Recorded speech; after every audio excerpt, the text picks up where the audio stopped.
you just said on your Redline Radio podcast, how do you get players on? We do all the hustling on our own. So you don't go through the team. I at this point, no, but I always do give them the heads up. Yes. Wow. As like a professional courtesy. So if like Giolito or Radon or, Danny Mendick was on last week or 2 weeks ago, if those guys, all I'll do is hit them up, be like, hey, you want to come on this week? And they like that, our style of interview.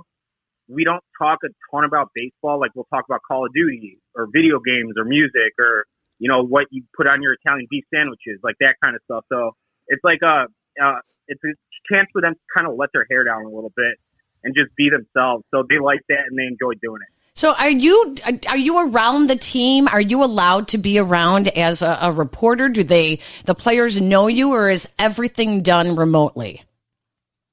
Well, right now we have to be remote, obviously. Yeah. But if like they've given me press passes when I've asked for them, but that's not what I'm here for. Like there's enough people that, and like Scott Merkin, a good friend of mine, like those guys all do a great job, like covering the team from a beat writer's perspective. I don't try to do that. I try to cover it from the homer fanboy perspective, and that's what's made us successful in a way.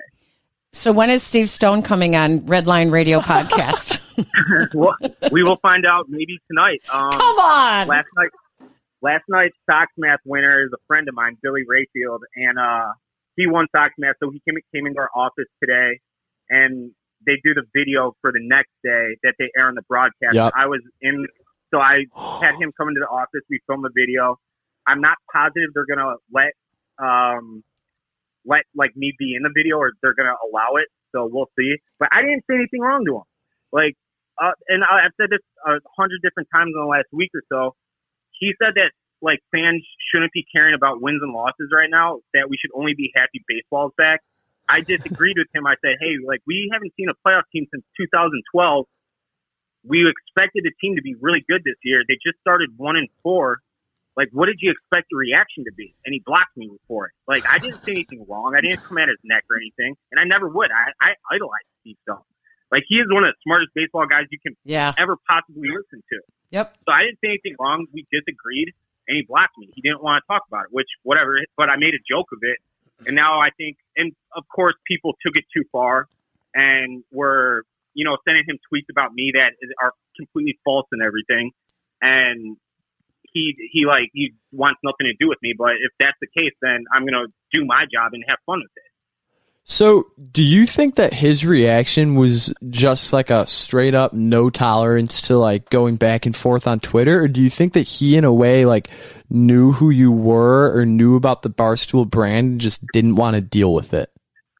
I think that, I do not think he knows what Barstool is. He's 73 years old. I looked it up the other day. So he's obviously a little out of our demographic.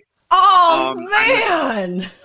I'm assuming he's not living on Twitter like, all of us millennials are these days. And so I do not think he has any clue who I am. Once we had our little back and forth, and like I said, I was mad at the team because I expect better. I didn't think, and I said it, I'm not worried about the team. I'm mad that the team's underperforming, which they did. They underperformed. Carlos Rodon came on the podcast after he got shelled his first start, and he's like, yeah, I sucked last night. I was terrible. I hung a slider first inning, 2-0. I can't be putting my team 2-0 hold. Like, they knew it too. The players knew it. They weren't mad at me. Nobody else was mad at me. So why is Steve Stone mad at me? Like, everybody was in agreement with me that the team was underperforming. And that's all I said, and he was not happy. Actually, I take that back. He was in on the joke for a while until people were like taking it too far and bombarding him with tweets, which was not what I intended whatsoever.